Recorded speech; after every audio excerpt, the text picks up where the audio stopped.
Thought itself is not negative, but our relationship with it can generate suffering.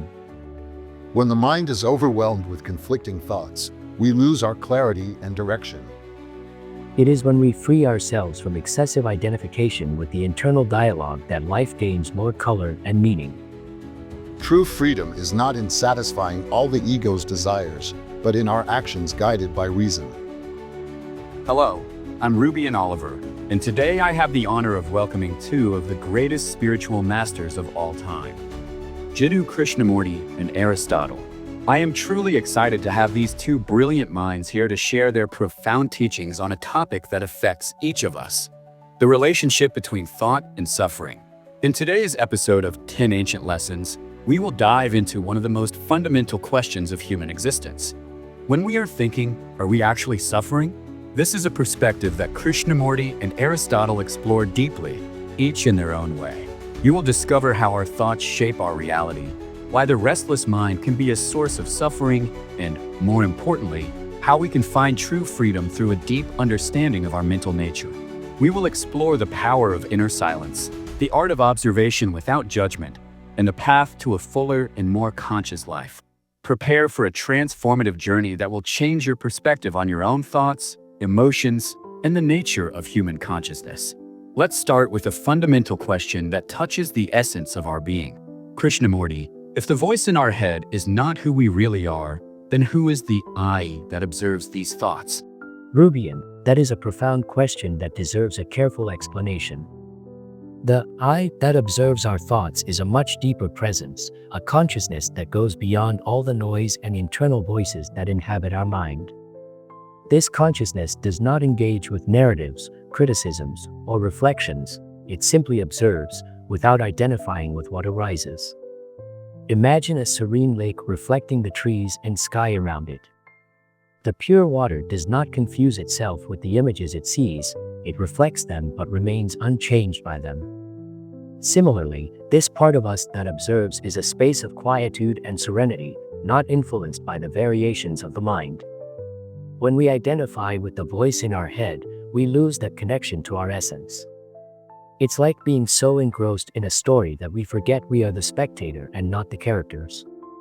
Awakening to this I that observes is an essential step toward freedom, as it allows us to distance ourselves from the illusions and beliefs that form our habitual identity. It is in this space of observation that we find our authenticity and the ability to live with innocence and vulnerability. What an enlightening perspective, Krishnamurti. And you, Aristotle, how do you understand this question of the I that observes our thoughts? Well, Rubian, this is indeed a revealing question. Imagine that the voice in our head is like a narrator of a story. It can describe scenes, comment on actions, but it does not define the main character, which is ourselves. The I that observes is consciousness, the essence that witnesses thoughts and feelings without confusing itself with them. This consciousness is like an excellent architect who, while aware of the details of the work, is not limited to being just the construction itself. It has the ability to reflect, evaluate, and even question what is happening in the mind. In moments of mental clarity, we feel this separation, realizing that we can observe thoughts without being controlled by them. It is interesting to note that this duality relates to Aristotle's principle of ethics. What truly matters is how we act based on what we observe and decide. The I that observes is what allows us to act with virtue, making choices aligned with true goodness, rather than being swept away by impulses and narratives that may not serve us. Cultivating this awareness is fundamental to an ethical and meaningful life. Extraordinary how both views lead us to a deeper understanding. While Krishnamurti brings us the metaphor of the serene lake, Aristotle presents us with the perspective of the conscious architect. Two brilliant ways to understand our true essence beyond thoughts. Before we continue, let me give you an amazing tip. Did you know it's very easy to get ahead of 99% of people, succeeding in everything you want for your life? I'll leave a link in the first comment below to a book that changed my view on various aspects of my mind, and that has been helping thousands of people find clarity and confidence to achieve their goals and dreams. Don't forget to check it out. I'm sure you'll love it. Now let's explore an intriguing question that connects with our previous discussion. Krishnamurti, Can we say that thought is a source of suffering? Would that be a pessimistic exaggeration? Or is there a deep truth about the nature of the mind in that statement? Rubian, this question touches on a crucial point. Thought itself is not inherently negative, but our relationship with it can indeed generate suffering. It is like an instrument that, when used excessively or improperly, can create discord instead of harmony. When the mind is constantly agitated by internal conflicts, unfulfilled desires, and fears about the future, it becomes fertile ground for suffering. On the other hand, in moments of mental stillness, when we experience a state of natural innocence, life flows with more lightness and clarity. True understanding arises when we free ourselves from this vicious cycle of conditioned thoughts. It is like emerging from a mental maze where we were trapped, finding a broader space of consciousness and authenticity. Thought is a vital tool, but we need to learn to use it without becoming its prisoners. Very interesting, this perspective on our relationship with thoughts. Aristotle, how do you see this issue? Does thought really bring us suffering? Rubian, this question touches on a deep truth about our nature. Our mind often finds itself in an internal battlefield, trying to balance desires, ambitions, and the reality around us. Imagine an archer preparing to shoot. If he is anxious or in internal conflict, his arrow will likely miss the target. Similarly, when our mind is overwhelmed with conflicting thoughts, we lose our clarity and direction. However, it is important to note that this mental process, even when challenging, is not purely negative. It is through it that we develop discernment, learn from our experiences, and cultivate wisdom. Thought, when well directed, becomes a valuable tool in our journey toward virtue and fulfillment. Fascinating how each perspective illuminates different aspects of this issue. I see that it is not about demonizing thought, but about understanding how to use it wisely and in balance. And for you who are noticing the quality of this conversation and the depth and importance of what we are discussing here, please help us by leaving your like and also comment on what you would like to see here on our channel. I sincerely appreciate your help. Now let's explore something that many of us question on the path of self-knowledge. Krishnamurti, is it possible to live a full and engaged life without identifying with the incessant internal dialogue? Absolutely, Rubian, it is entirely possible. In fact, it is when we free ourselves from this excessive identification with the internal dialogue that life gains more color and meaning. Imagine a movie screen. When we are completely absorbed in a film, we forget that there is a broader space around us. Similarly, when we get lost in a constant flow of thoughts, we lose connection with the richness of the present moment. The key lies in the ability to observe the mind without being captured by it. Through meditation, for example, we develop this ability to witness our thoughts without identifying with them. It is like opening a window in a closed room. Suddenly, we realize that there is a much larger space of consciousness beyond the walls of our thoughts. When we free ourselves from this identification, each moment becomes an opportunity for self-knowledge and authentic presence. Our essence can manifest naturally in every action and relationship we cultivate, without the constant filter of internal dialogue. What a liberating perspective. Aristotle, I would like to hear your view on this same question. How can we live fully without losing ourselves in this constant internal dialogue? Rubian, this question leads us to reflect on the delicate balance between thought and action. It is like a dance where we need to know when to take steps and when to pause. The internal dialogue has its value. Just as an archer needs to focus before shooting, our reflections can help us make decisions aligned with virtue. However, when this dialogue becomes excessive, it is like a musician who spends so much time tuning his instrument that he forgets to play the music. Active life requires us to alternate between reflection and action, finding a balance that allows us to act wisely in the present moment. The path to a fulfilling life lies in cultivating the ability to observe our thoughts while knowing when it is time to silence that restless mind to act in accordance with reason and virtue. It is in this balance that we find not only an active life, but a truly fulfilled existence. It's impressive how both perspectives show us paths to freedom. A full life seems to lie precisely in this dance between observation and conscious action. We've arrived at a very practical and essential question. Krishnamurti, How can we differentiate between useful thinking and thinking that traps us in cycles of suffering? Rubian, this distinction is fundamental for our mental health. Useful thinking arises when the mind is clear and attuned to reality, functioning as a compass that guides us toward practical solutions.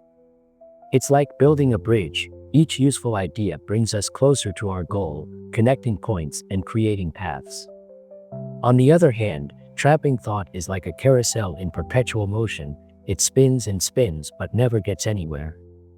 It feeds on fears, unrealistic expectations, and unresolved issues, keeping us stuck in a cycle of anxiety and worry. One practical way to differentiate them is to ask, is this thought helping me solve a situation or just causing me suffering? Mindfulness is a valuable tool in this process. Like a gardener removing weeds, we can clear our minds, cultivating thoughts that nurture our growth and letting go of those that drain us. What an enlightening analogy of the carousel. And you, Aristotle, how can we identify these different types of thinking? Look, Rubian, this differentiation begins with awareness of the purpose of each thought. Useful thinking is like a moral compass guiding us toward good and truth, always moving us toward constructive action and growth. In contrast, trapping thought is like an invisible chain that keeps us bound to fears and insecurities. Imagine someone stuck in a difficult situation. Instead of seeking practical solutions, the mind becomes paralyzed, repeating negative scenarios without finding an exit. The key lies in the continuous practice of self-awareness and critical evaluation. Does this thought lead me to a place of growth and freedom, or does it keep me in a narrow cycle of pain? This awareness is our path to a truly virtuous life. Perfect. Both views clearly show us how to distinguish between thoughts that free us and those that trap us. It's fascinating to see how the quality of our thoughts directly impacts our life experience. Let's explore a fascinating question that connects deeply with our journey of self-knowledge. Krishnamurti, is inner silence a natural state we can access or an unattainable ideal in modern life? Rubian, inner silence is absolutely a natural state that we all have access to, even if it seems distant in our busy lives. Think of a diver descending to the depths of the ocean. Above the surface, there may be storms, waves, and turbulence, but in the depths, there exists a natural and unshakable stillness. The challenge is not to create this silence, but to remove the layers of noise we have accumulated. During meditation, for example, when we observe our thoughts without identifying with them, we begin to perceive that space of quietude that has always been present. The key is to understand that this silence transcends external circumstances. We don't need to isolate ourselves from the world or escape to a mountain. We can cultivate this stillness amidst our daily lives, creating small moments of pause and attention where true peace can blossom. What a comforting perspective. And you, Aristotle, how do you see the possibility of inner silence in our current reality? Rubian, inner silence is like a skill we can develop, just as Aristotle teaches us about cultivating virtues. It is a practice that requires conscious dedication, especially amidst the demands of modern life. Think of an archer focused on their target. Even amidst distractions, they maintain their concentration and clarity. Similarly, we can cultivate this space of inner tranquility through constant practice, allowing reason to prevail over irrational impulses. It is not an instant achievement, but a gradual path of self-discovery. Through contemplation, meditation, and the practice of virtue, we draw closer to this tranquility that is part of our essential nature. Inner silence is not a distant ideal, but a reality that reveals itself as we dedicate attention and conscious effort. It's incredible how both perspectives show us that inner silence is not an impossible dream, but a natural ability we can awaken with practice and dedication. Let's address a question that touches on something fundamental to our inner journey. Krishnamurti, is radical acceptance of the present moment the key to inner peace, or a form of passivity in the face of life's challenges? Rubian, this is a perception that needs to be clarified carefully. Radical acceptance of the present moment is far from a passive stance. It is, in fact, a deeply active way of living. When we accept what is, without resistance or desires for things to be different, we open space for authentic inner peace. Imagine a river flowing. It does not fight against the stones in its bed, but adapts, flows around, and continues its course naturally. Similarly, acceptance of the present moment is not surrendering to fate, but an ability to navigate life with wisdom and sensitivity. This active attitude of acceptance is precisely what allows authentic and creative solutions to emerge for the problems we face, rather than being paralyzed by denial or resistance to what is. True inner peace arises from this deep understanding, where there is no separation between you and what is happening. What a powerful analogy of the river. And you, Aristotle, how do you see the issue of radical acceptance of the present? Look, Rubian, radical acceptance should be understood as a conscious and active approach to reality. When we truly accept the present moment, we develop a clarity that allows us to discern what is genuinely important. Think of an athlete during a competition. They need to be fully present and attentive to what is happening, rather than getting distracted by the final outcome or what victory represents. It is this total presence that allows them to act with excellence. This reminds me of Aristotle's thought that true happiness requires an active and virtuous life, where our actions align with reason. Acceptance of the present strengthens us, preparing us to respond consciously to adversities, transforming difficulties into opportunities for growth. Brilliant how both perspectives show us that accepting the present is not conforming but creating space for conscious and transformative action. Let's move on to our next question. A deeply human question awaits us now. Krishnamurti, how can we free ourselves from the weight of negative emotions without becoming indifferent to suffering, our own or that of others? Rubian, this liberation is a delicate process that requires a lot of awareness. It is not about creating an emotional barrier, but rather developing a wiser way of relating to our emotions and to suffering.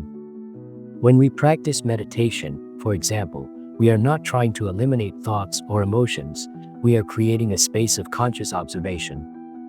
It's like opening a window in a closed room, allowing the air to circulate freely. Emotions may be present, but we are not trapped by them. This attentive observation allows us to develop a conscious vulnerability, where we remain open to feel and recognize both our pain and that of others. It is through this openness that we cultivate genuine compassion, which does not overwhelm us but strengthens us and connects us deeply with others. What a profound perspective on our relationship with emotions. Aristotle, I would like to hear your view on how to deal with this emotional challenge without falling into indifference. Look, Rubian, this question touches the heart of ethics and emotional balance. It's like a delicate scale where we need to find the ideal point between feeling and acting wisely. Cultivating virtues, such as compassion, allows us to recognize suffering without being consumed by it. Through reason, we can understand that negative emotions are part of the human experience, but they do not have to define who we are or how we act. By seeking the supreme good, as Aristotle would say, we develop the ability to feel deeply while still maintaining our mental clarity. This allows us to act constructively in the face of suffering, whether it is our own or that of others. Extraordinary how both views show us that it is possible to find a path between sensitivity and wisdom without losing our humanity in the process. A crucial question that affects our daily practice awaits us now. Krishnamurti, is the practice of observation without judgment applicable in situations of extreme stress, or only in moments of tranquility? Rubian, this practice is absolutely vital in both contexts.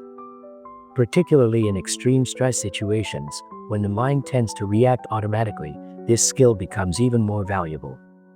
Imagine being in a boat in the midst of a storm.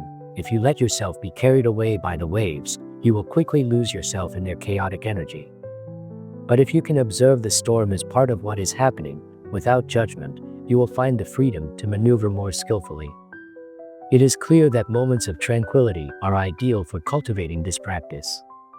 It's like walking in a garden. Observing the flowers without haste allows us to appreciate their true nature, free from the comparisons or judgments that the mind tends to impose. This practice in moments of calm strengthens our ability to maintain clarity when chaos sets in. Interesting perspective on navigating different mental states. Aristotle, how do you see the application of this practice in both calm and turbulent moments? Well, Rubian, observation without judgment reveals its true effectiveness precisely in moments of greater pressure. It's like an archer who, while aiming at his target amidst a storm, must first find internal silence to hit the mark. Imagine someone in a heated debate. If that person can observe their emotions and thoughts without hastily judging them, they will discover that many of their reactions stem from habitual patterns, not from absolute truths. What seemed like a moment of discomfort transforms into an opportunity for self-knowledge. This practice not only helps us maintain calm but also offers a clearer perspective for making wise decisions, preserving our inner peace even amidst the turbulence of life. Fantastic! I see that this practice is like an anchor that keeps us centered regardless of external circumstances. We've arrived at a question that touches the core of our existence. Krishnamurti, is identification with the ego truly an obstacle to true freedom? Or is it necessary for our individuality and sense of purpose? Rubian, this is a profound question that deserves our attention. Identification with the ego is indeed one of the greatest obstacles to true freedom. When we overly identify with it, we become prisoners of a web of desires, fears, and comparisons that distance us from our authenticity. It's like observing a beautiful garden through a dirty window. The beauty is there, but our perception is distorted by all the smudges and scratches that the ego has accumulated. This identification prevents us from fully living in the present moment and experiencing life with the innocence that is natural to it. However, when we manage to detach from this excessive identification, we discover an inner freedom that does not diminish our individuality. On the contrary, it allows us to express our authentic self without the shackles of the illusions that the ego creates. It is in this space of freedom that our true individuality can flourish. What a revealing perspective. Aristotle, how do you see this relationship between ego, freedom, and individuality? Rubian, this question invites us to a deep reflection on our nature. The ego is like a bow that keeps the arrow pointed at its form, representing our identity. However, when we overly identify with it, we end up limited only to the targets it defines, which are often superficial or selfish. Aristotle teaches us about the importance of virtue and the pursuit of the higher good. True freedom is not in satisfying all the desires of the ego, but in our actions and choices guided by reason and morality. We distract ourselves with immediate pleasures or ambitions that do not reflect our greater good. Therefore, it is essential to observe this ego with a critical eye, always asking ourselves, does this desire truly contribute to my well-being? True freedom lies in the practice of virtue and in performing actions that express the good, allowing us to transcend the limitations of the ego and find a deeper purpose. It's impressive how both views show us that true freedom is not in strengthening the ego, but in consciously transcending it. Let's move on to our next question.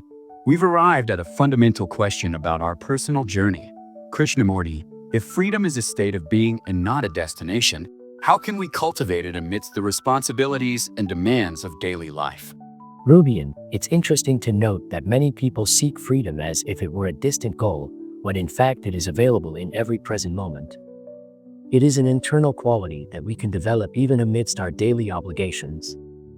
Imagine a flower in the middle of a garden. It doesn't worry about competing or comparing itself to others, it simply is. Similarly, when we approach our responsibilities with presence and authenticity, each action, whether washing dishes or attending a meeting, can be performed with lightness and inner freedom. To cultivate this freedom, we need to question the patterns and expectations we place on ourselves.